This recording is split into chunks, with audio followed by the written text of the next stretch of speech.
Iran. Just saying the name conjures up images of bearded men in turbans yelling, "Death to America."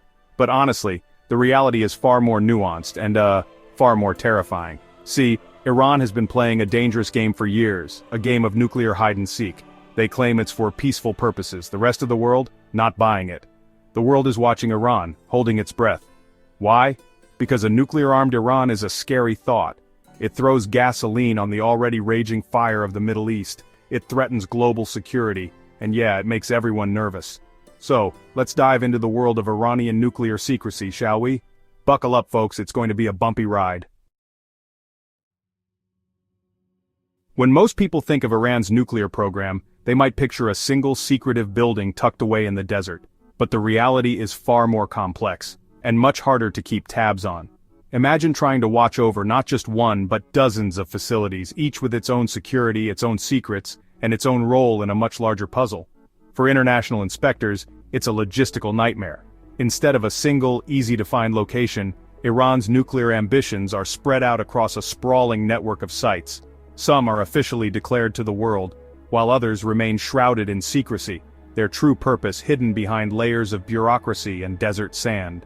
Picture a vast underground colony, like something out of a nature documentary, tunnels snaking beneath the earth, chambers branching off in every direction, each one potentially housing sensitive equipment or materials. This is the hidden world beneath Iran's surface. Take Natanz, for example. This isn't just a building, it's a massive fortified complex buried deep under the desert, where thousands of centrifuges spin day and night, enriching uranium. The facility is so well protected that even the most advanced bunker-busting bombs would have a tough time reaching its core. Then there's Fordow, a facility that takes secrecy and security to the next level. Built into the side of a mountain, it looks like something straight out of a spy movie. A hidden lair, complete with reinforced doors and warning signs. Its location makes it nearly impossible to destroy without causing massive collateral damage. And those are just the sites we know about. For every declared facility, there may be others lurking in the shadows, unmarked on maps, unmentioned in official reports, and unknown to all but a handful of insiders. One such rumored site is Mount Kolang Gazla.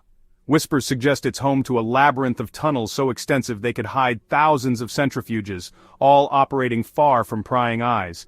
If true, it would be a game-changer, proof that Iran's nuclear network is even more elaborate than anyone suspected.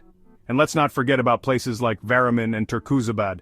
These sites have a history of suspicious activity, mysterious shipments, unexplained construction, and traces of nuclear material that have raised eyebrows among international watchdogs. Each new discovery adds another layer to the mystery. Trying to keep up with Iran's nuclear program is like playing a never-ending game of whack-a-mole. Every time inspectors think they've found all the sites, another one pops up somewhere unexpected. But in this game, the stakes aren't just points. They're global security, and the consequences could be catastrophic. So the world keeps watching, hoping to stay one step ahead in this high-stakes nuclear hide-and-seek. Iran seems to have taken a page out of the How to Hide Your Nuclear Program for Dummies handbook. Their strategy? Don't make it easy. They've turned subterfuge into an art form, honestly worthy of a standing ovation from the sneakiest of spies. Tunnels are all the rage in Iran. They're like the underground rave scene of the nuclear world. Deep beneath the earth, hidden from prying eyes, they can spin their centrifuges and enrich their uranium in relative peace. And if anyone asks, tunnels? What tunnels? We're just big fans of subterranean infrastructure projects. When they're not burrowing like moles, they're playing dress-up. Take Turkuzabad, for example. This top-secret warehouse home to who knows what kind of nuclear goodies was disguised as a humble carpet factory. Because, you know, nothing says we're definitely not up to anything suspicious like a building full of intricately woven rugs. Now you might be thinking, but what about the IAEA? Aren't they the ones who are supposed to keep an eye on all this nuclear business? It's a fair question, and honestly it's one that comes up a lot whenever the topic of Iran's nuclear program is mentioned. Aren't they supposed to be watching this stuff? Well, yes, in theory. The IAEA is like the world's nuclear hall monitor, tasked with making sure no one is passing secret notes or, building secret bombs. The International Atomic Energy Agency, the UN's nuclear watchdog, is tasked with making sure countries aren't secretly building nukes. They send in teams of scientists, inspectors, and experts to check facilities, review documents, and ask tough questions. In an ideal world, the IAEA would have full access, clear answers, and total cooperation. But when it comes to Iran, things are rarely that simple. But dealing with Iran is like trying to herd cats that are also on fire and speak a language you don't understand. Every time the IAEA thinks it's got a handle on things, Iran changes the rules of the game. Iran has become a master of the delay tactic. If there were an Olympic event for stalling, Iran would take home the gold every time. Need more time to prepare a site for inspection? No problem. Just ask for a little extension, shuffle some papers, and suddenly the inspectors are waiting outside while the real action happens behind closed doors. Want to argue about the definition of enrichment? Sure thing. Iran's officials can spend hours, even days, debating the meaning of a single word, turning every meeting into a marathon of semantics. How about we just straight up block the inspectors from entering? That's happened too. Sometimes the IAEA teams show up, only to be met with locked gates and a polite but firm, "Not today." Bold move, Iran, but we'll allow it. And the documents. Oh, the documents. If bureaucracy were an art form, Iran would be Picasso. Forged reports, misleading data, and enough paperwork to make your head spin. Inspectors are handed stacks of forms, each more confusing than the last, all designed to muddy the waters. Iran's commitment to bureaucratic obfuscation is truly impressive. It's like a never-ending maze of red tape, with new twists and turns at every corner. It's like they believe that if they just throw enough paper at the IAEA, they'll eventually give up and go home. And honestly, after wading through mountains of forms and endless debates, who could blame them? Despite Iran's best efforts, the IAEA isn't completely useless. They've managed to uncover some pretty damning evidence over the years. Think of them as the Scooby-Doo gang of the nuclear non-proliferation world, unmasking villains and exposing their dastardly plans. They've found traces of enriched uranium at undeclared sites, like finding glitter on a toddler after they've been playing with arts and crafts. They've also spotted new construction at suspect locations, like Mount Kolang Gazla, where honestly the Iranians are adding security features faster than you can say sanctions. And let's not forget about the 275 kilograms of 60% enriched uranium Iran now possesses. That's enough for several nuclear weapons if they decide to go full Dr. Evil. It's like finding a loaded gun in a kindergarten classroom. Concerning, to say the least.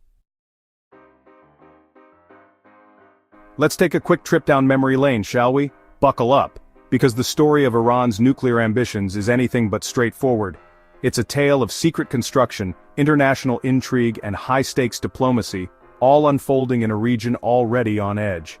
Here's a timeline of Iran's nuclear shenanigans from late 2023 to early 2025. Each event is like a domino, setting off a chain reaction that keeps the world guessing. From covert operations to public declarations, every move is watched, analyzed, and debated by experts and world leaders alike. So in late 2023, construction at Mount Kolang Gazla kicks into high gear. This isn't just any construction. Think massive underground bunkers, reinforced tunnels, and enough concrete to build a small city. The secrecy and scale of the project raise eyebrows everywhere, fueling rumors about what's really going on beneath those mountains. They're adding guard posts, security cameras, and honestly, enough barbed wire to make a prison warden blush. The security is so tight even the birds need clearance to fly overhead. It's clear Iran wants to keep prying eyes out, and whatever's inside in. Someone's got something to hide. The world's intelligence agencies are on high alert, satellite images are poured over, and speculation runs wild. Is it just for energy, or is there a more explosive purpose? Fast forward to March 2025, and the IAEA drops a bombshell report. Iran now has enough highly enriched uranium for several nuclear weapons. Cue the global freakout. News outlets go into overdrive, and world leaders scramble to respond. The stakes have never been higher, and the pressure is on for a diplomatic breakthrough. Then in April 2025, the US and Iran have a tense chat in Oman. The air is thick with suspicion and urgency. Both sides know the world is watching, and every word, every gesture, could tip the balance between peace and conflict. The US threatens military action if diplomacy fails, and Iran just shrugs and says they're just enriching uranium for fun. It's a high-stakes game of poker with both sides bluffing and raising the stakes, hoping the other will blink first. And here we are, still in April 2025, with the world waiting with bated breath to see what Iran will do next.